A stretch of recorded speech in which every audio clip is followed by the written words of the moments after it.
How's it going, everybody? This is BeatTheBush. There are a lot of retirement accounts out there, including a 401k, Roth 401k, IRA, and Roth IRA. Now in this video, I'm going to tell you what the differences are between each of them. First of all of these are retirement accounts, and whenever you see Roth in front of it, it means you're contributing after-tax dollars, and all the appreciation is actually tax-free. 401k is basically an employer-sponsored plan. If you're an individual not working for anybody, then you can't get a 401k. IRAs, on the other hand, has income limits. It's better well suited for people who don't have a 401k plan with their employer, so they can go and get these retirement accounts on their own. IRA, by the way, stands for Individual Retirement Account. Roth is named after a guy named William B. Roth, who's a Republican senator who sponsored this program. Now here's a little chart with all those retirement plans, including the HSA on the very end, because this should be part of your retirement saving strategy. You can see 401k and Roth 401k has an $18,000 contribution limit, whereas IRAs only have $5,500. HSA has $3,400, and so on and so forth. There's a catch-up contribution, $6,000.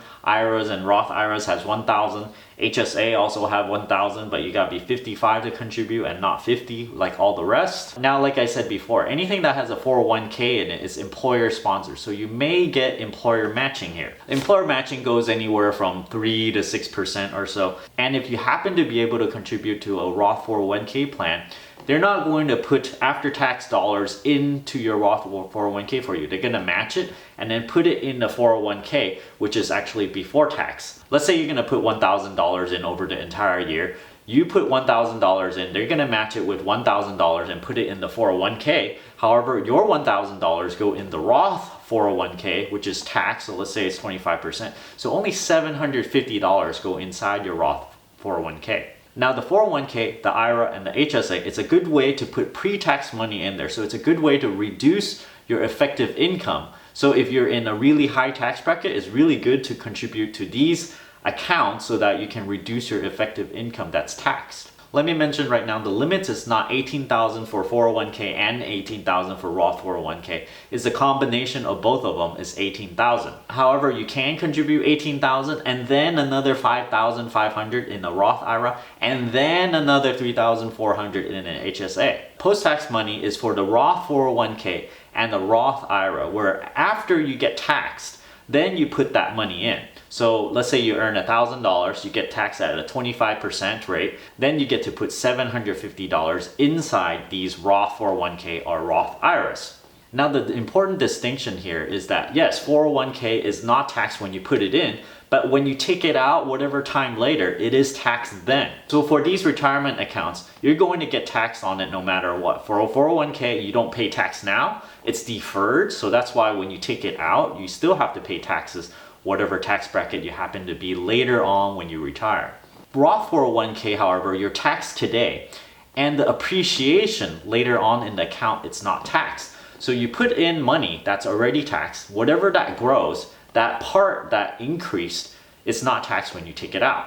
HSA is a funny beast because when you put money into it, you can spend it on medical expenses even before you retire, and it will not be taxed. So in that sense, that money that you're using for medical expenses has never gotten taxed, so it's great. Before I get any deeper, let me talk about one very interesting point here.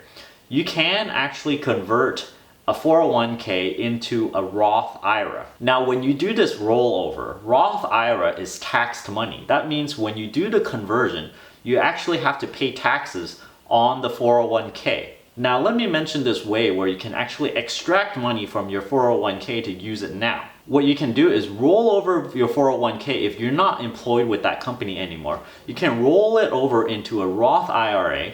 However, when you roll it over, let's say there's $10,000 in it, you have to pay taxes on it, whatever tax bracket you are. However, once that money is in your Roth IRA and you keep it there for 5 years, you can take the principal out, which is the amount that you rolled over, right?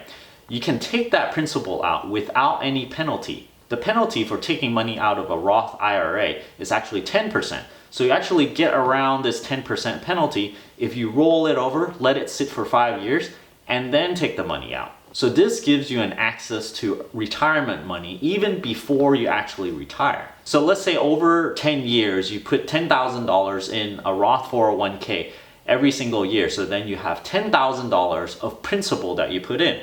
However, this is invested, so maybe it's $160,000. So that $100,000 you can actually take out tax-free and without penalty. So a lot of people do not know you can access the Roth account money so easily and without penalty as well. Of course, once you take it out, it's hard to put back in because you have a yearly contribution limit. However, that money staying in your Roth accounts is actually a really good thing because all the appreciation that happens to it, you can take it out tax-free and penalty-free as long as after your retirement age. This next chart shows the income limits. You can see in IRAs, there's an income limit to it. And if you exceed, what, $133,000 for a single filer, then you cannot contribute to an IRA. However, for 401ks, there's no income limit. This phase out thing is really when you hit that income limit, the maximum amount that you can contribute to this type of account starts to go down all the way to zero when you hit the hard limit of $133,000. There's no income limits for 401k, Roth 401ks, or HSA, so these are really good for really high income earners. Most accounts you can withdraw after 59 and a half and you won't have to pay a penalty. Now, penalty is different from income taxes. For 401k and IRAs, when you withdraw from it, you still have to pay income taxes. You just don't have to pay a penalty after you reach that age. For a Roth 401k and a Roth IRA, you don't have to pay income taxes because you already paid it when you put money in, and you don't have to pay a penalty. So the little difference here is that Roth IRAs, the withdrawal age is 59, whereas HSA, the withdrawal age is 65. For an HSA, if you withdraw money from it, other than for medical stuff, it's really harsh. You're gonna have to pay income taxes on it and a 20% penalty. All the other retirement accounts requires a 10% penalty. Now, some of these retirement accounts allow you to withdraw from it penalty-free, not income tax-free. And these qualified things that you can do includes medical expenses that exceeds 10% of your income.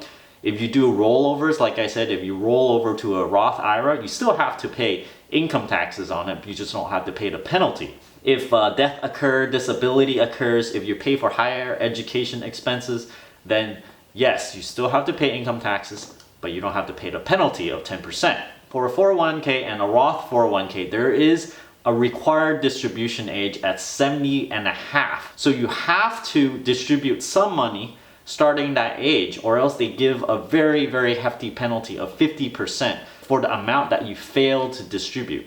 Roth IRA is generally better for people that are going to be in a higher tax bracket, because if you're going to be in a higher tax bracket later on, then it's good to not have your money taxed then.